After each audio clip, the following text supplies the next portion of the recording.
Hello, everyone, and welcome to the pilot episode of Sweating the Small Stuff, a show for the curious.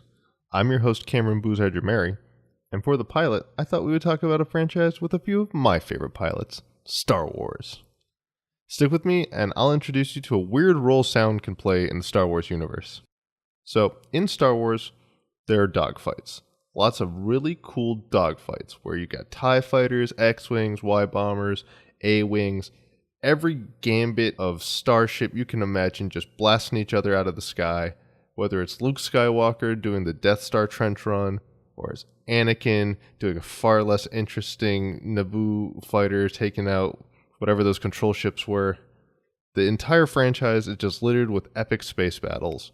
Quite frankly, I don't consider it to be Star Wars without epic space battles. But then, I came to appreciate something that always bothered me about those dogfights. Most of them are in space. That means you would never hear the screech of a TIE fighter or the satisfying blast when your torpedoes hit the mark. Even crazier, literally no one would have heard the Death Star explode. Just imagine it in your mind.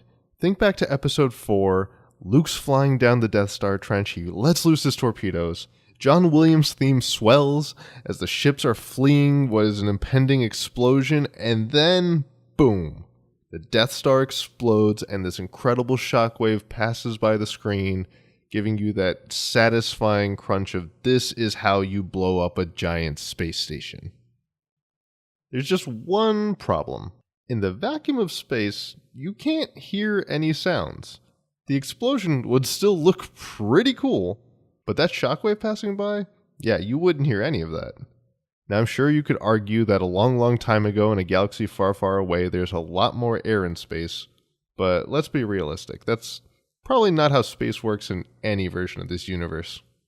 So let's just quickly go through the science of why you wouldn't hear an explosion in space, and then let me give you some of the background on how Star Wars tries to reconcile that. From dangerousdecibels.org, this is how we, as humans, perceive sound. Sound waves travel into the ear canal until they reach the eardrum. When sounds hit your eardrum, it causes the eardrum to vibrate. Those vibrations then pass along the middle ear bone to the inner ear bone. Inside the inner ear are thousands of tiny little hair cells. The hair cells change the vibrations into the neurological impulses that are interpreted by your brain as sound. It's all interpretation of those vibrations. But in order for your eardrum to vibrate, there has to be something that actually causes it to shake back and forth. For instance, when I'm speaking right now into this microphone, air is being pushed out of my lungs to the microphone, where it causes the magnet inside of the microphone to vibrate back and forth so that it can be recorded as an electrical signal by the computer. But without air, you wouldn't be hearing anything. The same problem holds true in space.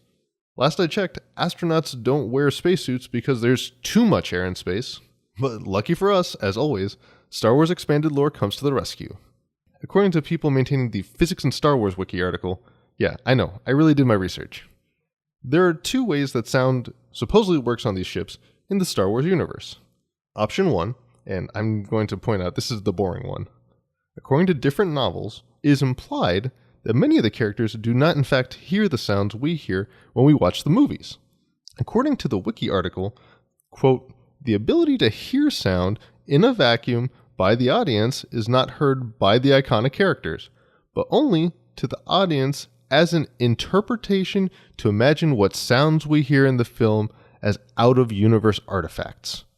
So according to this explanation, at the end of A New Hope, when they blow up the Death Star, there is no satisfying explosion that can be heard, only the sight of an entire massive space station the size of a moon being blasted into a ton of bits. In complete silence. Complete, boring silence. I know that's not very fun, which brings me to explanation 2, from the same wiki article fortunately, so I didn't have to look far. In explanation 2, they suggest that the sounds we hear are the product of, quote, a sensor system that creates three-dimensional sound inside of the cockpit or bridge matching external movements of other vessels as a form of multimodal interface. Now, the second explanation is the one I want you to keep in mind, because this is where the fun begins.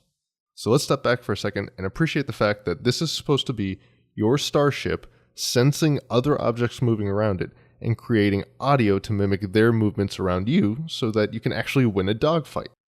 If you've ever played a shooter or a flight simulator or most kinds of games, you know the difference that 3D sound can make. And if you don't, I strongly suggest you get some better headphones. It is the difference between MVP and a bad KD. It is the difference between global elite and forever being silver tier. But most people who play games know you can typically mod those games with custom skins and looks, or better yet, custom sounds. And you don't even have to go that far to do it. In many video games, they have region-specific audio, so if I'm playing the game in the United States, I'll get the American audio. And if I'm playing the game in Germany, I'll get the German audio. And that means a lot of the sounds can be swapped out. And this isn't modding, this is just in the code that is currently on your computer for that game. The same is true for modding, where I can choose to have different characters or items or objects have different, sometimes very hilarious sounds. Now think of it. You just fired missiles at the exhaust port of the Death Star. You're flying away from the Death Star, and from behind you, you get the most satisfying duck quack you have ever heard. Or you're in a dogfight, and the ships are whooshing past you, making literal noises like a toddler yelling into a microphone. Or better yet still, literally every blaster noise becomes a different flavor of pew, pew, pew, pew, pew. And why wouldn't you? Star Wars is the story of ragtag misfits scraping together just enough to get by. I find it hard to believe that not one Rebel fighter has had a custom MP3 in its multimodal interface. You would be able to make any spaceship sound like anything, which drastically reframes the trench scene at the end of episode 4. And this is not limited to just fighters. When you see things flying past the bridge of giant spaceships, those things are also using the same sound system.